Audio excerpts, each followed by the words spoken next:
പണ്ട് ഇബ്രാഹിമിന് അദ്ദേഹങ്ങൾ പറഞ്ഞില്ലേ, ഒരു തെറ്റുകാരനായ മനുഷ്യനോട് തെറ്റ് ചെയ്തോ മോനെ, ചെയ്തോ, ഒരു പ്രശ്നവുമില്ല അഡിക്ഷൻ ആയി പോയിന്നല്ലേ എന്റെ കൺസെപ്റ്റ്. എനിക്ക് മാറാൻ കഴിയുന്നില്ല, അതല്ലേ ഉസ്താദേ ഒഴിവാക്കാൻ കഴിയുന്നില്ല, അതല്ലേ എന്റെ കൺസെപ്റ്റ്. ഇബ്രാഹിമിന് അദ്ദേഹങ്ങളുടെ വർത്താനം എന്താ പറയാ, ചെയ്തോടാ, തെറ്റ് ചെയ്തോ, ഒരു പ്രശ്നമില്ല. പക്ഷെ ഒരു കണ്ടീഷൻ ഉണ്ട്, അള്ളാന്റെ വെള്ളവും ഫുഡും കഴിക്കാണ്ട് ചെയ്യാം. അത് കഴിച്ചിട്ട് ധിക്കരിക്കും, അത് കുറച്ച് ഓവറായി പോയി, അത് ചെയ്യരുത്. അതെങ്ങനെ, അത് നടക്കൂല, എന്നാ വേറെ കണ്ടീഷൻ തരാം, മാറ്റിത്തരാം, ചെയ്തോ. ഇത്ര എല്ലാം കരുണ ചെയ്തത് റബ്ബിനോട് നീ തെറ്റ് ചെയ്തോ, ഒരു പ്രശ്നമില്ല. പക്ഷെ അള്ളാന്റെ മുമ്പ് നീ അള്ള കാണാത്ത സ്ഥലത്തും ചെയ്യണം. അതെങ്ങനെ നടക്കൂലല്ല, എന്നാ പിന്നെ തെറ്റ് നിർത്തണം. നമ്മളിപ്പോ ഫോണിന് തെറ്റ് ചെയ്തോണ്ടിരിക്കുമ്പോ മുദരിസ് ഉസ്താദ് വന്നാൽ ഓഫാക്കോ? ഉറപ്പല്ല ഓഫാക്കൂലേ. മുത്താലിമ വന്നാലോ ഉറപ്പായിട്ട് ഓഫാക്കും. ഉമ്മ വന്നാലോ ഓഫാക്കും. ഭർത്താവ് വന്നാൽ ഉറപ്പായിട്ട് ഓഫാക്കൂലേ. ഭാര്യ വന്നാലോ ഓഫാക്കും. എന്നാ വലിയ ആളായാലും നമ്മളെ ഏറ്റവും ചെറിയ അനിയത്തി അല്ലെങ്കിൽ നമ്മളെ മോൾ തന്നെ ഫാത്തിമ ഹിബ 2.5 വയസ്സ് പാല് കൂടി നിർത്തിയിട്ട് 6 മാസമായിട്ടുള്ളൂ. ഓൾ ഓടി വന്നിട്ട് നമ്മളെ മടിയിലിരുന്നു. ഓഫാക്കോ?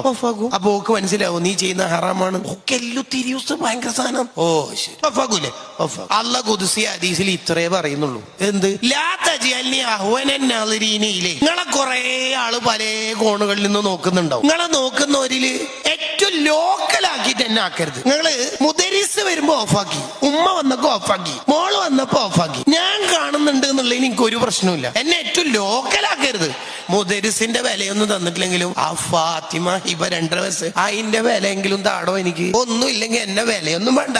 നീ ഉമ്മാരെ വയറ്റിലുള്ള കാലം മുതൽ ഒന്നും ഇല്ലെങ്കിൽ ഫുഡ് ഫ്രീ ആയിട്ട് തരുന്ന ഒരാള്, അങ്ങനെങ്കിലും എന്നെ ഒന്നും മനസ്സിലാക്കി